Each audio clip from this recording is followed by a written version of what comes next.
everybody doing? My name is Catherine Chong. Welcome to our weekly Facebook Live. I am so thrilled you are joining me live today. So, for those of you who don't know me, my name is Catherine Chong and I'm a fertility dietitian based in Brisbane, Australia. My job is to help you to optimize your diet, to help you to get pregnant faster and finally have your family dream come true. Now, whether you are trying to, start a family, you are currently trying to conceive or struggling to get pregnant for quite a while, my job here is I want you to share with you the simple actionable step and help you to move through any roadblock or setbacks that you have as quickly as possible to finally have your baby dream come true.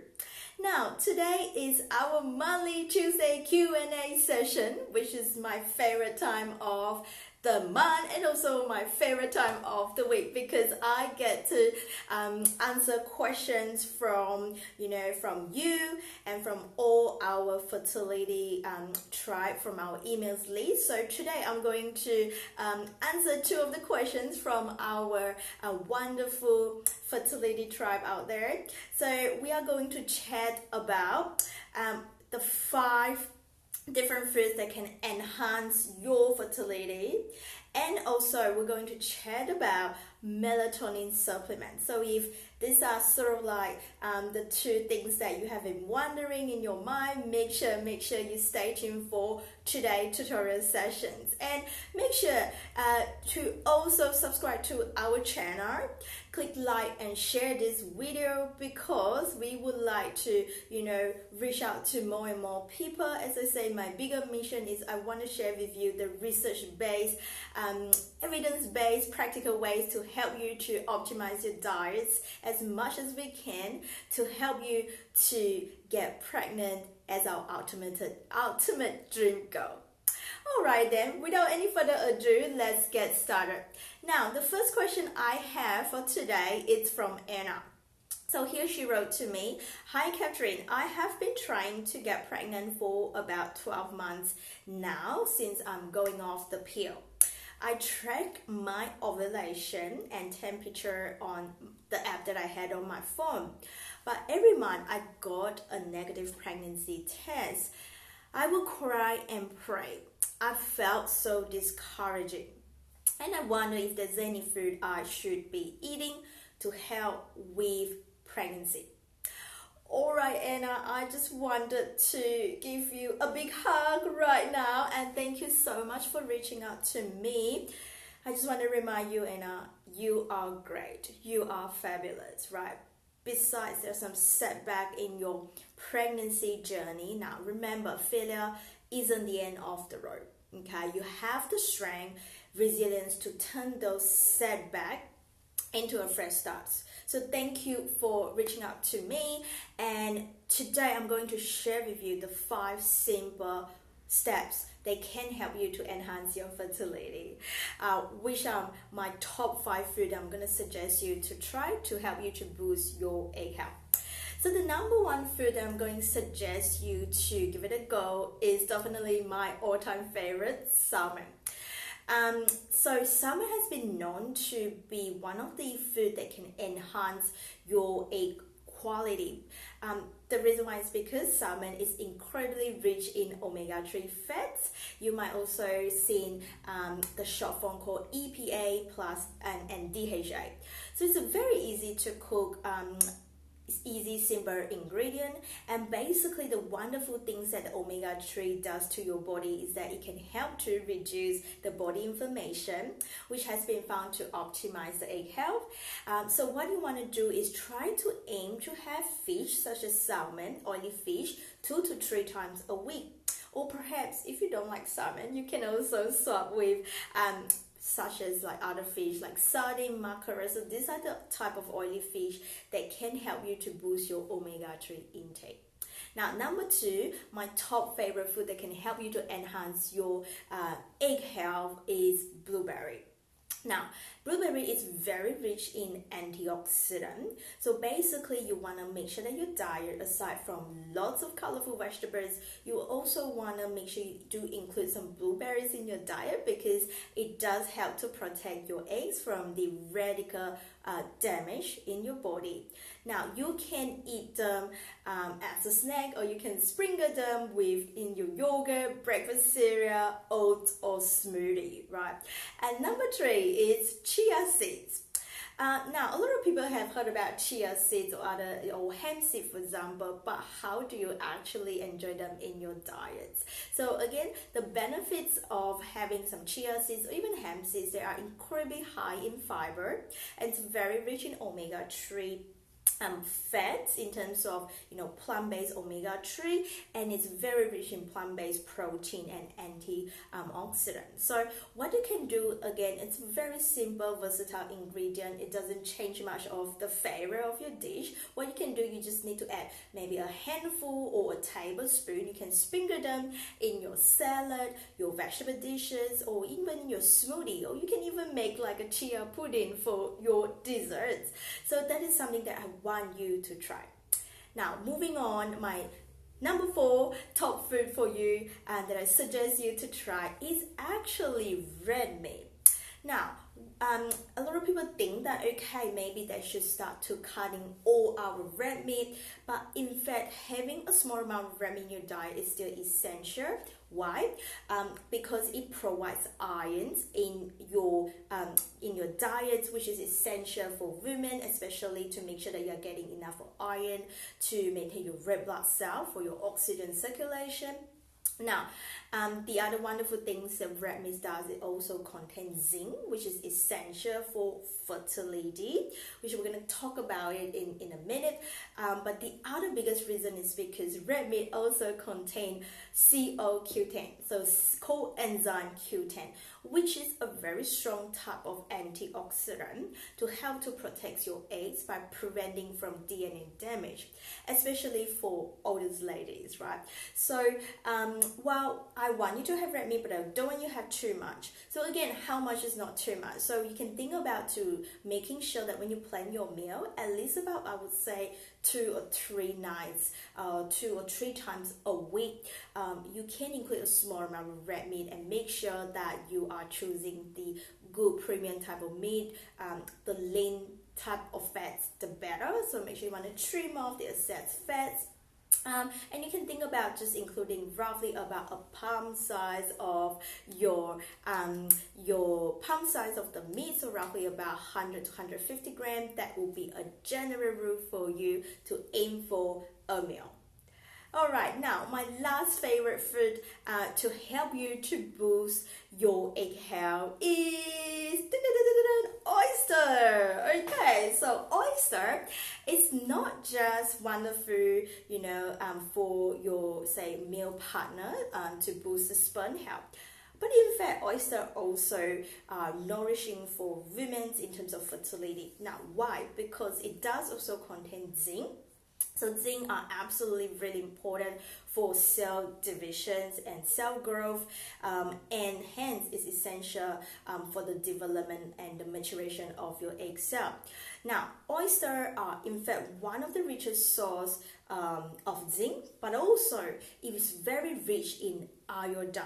And research shows that iodine is important to also help to regulate the menstrual cycles for women, and also involved in all aspects of reproduction and egg development. Right, so there you have it, my 5 top foods for you today to help you to optimize your egg health as the first step that you want to do and try to modify with your diet. And I just want to remind you again, you don't have to follow all the 5 steps at once, right? You can gradually just change it out your diet, 1 items each week, and gradually take a more when you feel more comfortable. Now, the other thing I want you to do as well is making sure that you also talk to your doctors or fertility specialist, make sure you also have a preconception health check for you and your partner. We just want to make sure that there's no underlying health conditions that stop you from getting pregnant. Of course, there's a lot of other strategies we can talk about. Now, there's one more thing that freebie I want you to grab, and for all of you here who are watching this tutorial, it's my free fertility meal plan for you to grab. So I will attach the link after today live sessions, so you can download it and just get started and get a feel and experience how a fertility diet should be, and what is the the difference that you achieve or that you feel after trying these 5 days of fertility diet meal plan. So if you're interested, you can follow the link after today tutorial video training, or you can go to my website now at captionchong.com.au/5 days fertility diet challenge. That's where you can download the free 5 days meal plan guide. All right then. Now, next up we have Cassandra. So Cassandra sent in her questions to me, and she asked, Catherine, should I be taking melatonin supplement? I'm on my IVF cycle, the second round, as the first cycle was unsuccessful. I also have a background of PCOS, so polycystic ovarian syndrome, and endometriosis. So great question, Cassandra. Thank you so much again for reaching out to me. So without knowing a lot of information from you, Cassandra, and again, I just wanna celebrate that courage in you, right? I know that IVF journey is not an easy one. It's such an emotional roller coaster ride for you. I just want to celebrate and let you know that you're such an amazing soul, that positive spirit in you, trying to kind of learn as much as you can and maximize things to help you to have a successful pregnancy outcome. So first thing first, before you're thinking about starting a melatonin supplements, of course, I'm gonna say, and it's best to always discuss with your fertility specialist, your doctors, or even to have a further individual one-on-one assessment with a fertility dietitian like myself. And I believe if you're in Australia, you need a doctor's prescriptions to before you buy any melatonin supplements, right? And there's a daily safety limit that we would like to keep to make sure that without causing any body harms or any adverse effects. So just something that for you to take note. Now, so to answer your question, Cassandra, let's take a step back to have a chat about what is melatonin. Now, you may hear about melatonin as a sleep hormone because it helps us to get into sleep at night. It also regulates our body clock, which is also known as a circadian rhythm, which helps your body to know when exactly you go to bedtime, when exactly you wake up. So generally, melatonin's levels are at the highest at around 9 p.m. at night time. That's when you're starting to feel a little bit sleepy, and by the time around 2 a.m. in the middle of the night, that's when you are in the deeper sleep. And by the time before the sun come up, the melatonin level starting to fall again in the morning. That's when you're starting to feel more alert. You're able to concentrate on work. So certainly melatonin plays such a big role in managing our body clock. Now, in terms of melatonins and fertility, they are actually exciting. New research shows that melatonin secretions can enhance our reproduction function by synchronizing the period, so the time idea for mating, so for making baby, and also for conception. Now, high level of melatonin also found in the human ovarian follicular fluid. So the fluid surround the egg cell. The function, so research shows that the role is it helps to protect the egg cell. So just imagine the fluid around the baby egg cell. The job is to protect them from oxidative stress and damage by the body stress, inflammations, and possibly also slow down the ovarian aging, right? Now, if you are a female shift worker, for example, study also shows that female shift worker likely to experience abnormal menstrual cycle and hence may impact their reproductive function. And interestingly enough, to share with you, specifically for men, if you think that it's only affects women's health, actually for men as well. One of the research shows that early bedtime before 10:30, and if men get enough good quality of sleep between 7.5 to about 8 hours a day, will also associated with better sperm quality, which is really exciting, right? Now, next up, this is just the study comparing melatonin effects versus the general fertility outcome. How about if you're on an IVF treatment, right? So Cassandra, in fact, I would say that, look, at the moment, there's no a great high quality of evidence to support the use of melatonin supplement, but I would say that it is still, in terms of research, it does have several research study showing the impact on the melatonin supplements and also the IVF outcome. So some of the study I want to highlight to you is one study actually found that when they give a group of IVF women with melatonin supplements at about 3 milligrams per day for 1 month leading up to the egg retrieval, so which is usually starting like day 1 with your IVF cycle, the fertility rate was actually 50% higher compared to 20% for the control group, so the group that without taking any melatonin supplement. And the pregnancy rate was actually about 20% compared to about 10% for the group without taking any melatonin supplement. Like I say, however, though, this is just a single study. If we looking at a broader kind of study assessing whether there's a good quality of evidence to support the use of melatonin, look, there is a systematic review, which, you know, in clinical kind of space, what it means is the highest level of kind of data. This is back in 2014. So what the study did shows that there is a possibility of melatonin supplement for improving egg quality and pregnancy rate.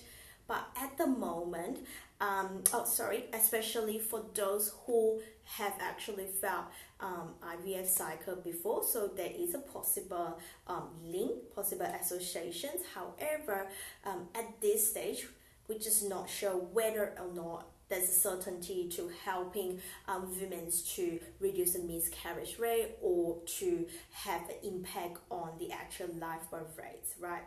So in summary, I would say that, look, personally, I do recommend melatonin supplements, and I would always discuss with the fertility team and make sure that the doctors are aware of it and have their approval for my clients to start melatonin supplements. And it appears that, so in summary, it appears that low doses of melatonin are generally safe for the healthy person if taken a short period of time. So like I say, the recommendations based on what is the available study is showing that it's best to start about a month before the egg retrieval, which is the start of the IVF cycle, and probably no more than 3 months is what we are looking at the moment, the best, like based on research we know so far.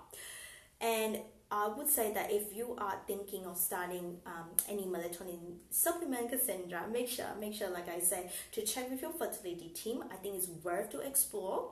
At the bottom line, and the other tips for you is you want to make sure to have a good bedtime routine that help you to get into your sleep as well, not just for you, your partner as well. Like I share, the latest research has shown that even the quality of sleep, how many hours of sleep that you get, can definitely also affect your fertility.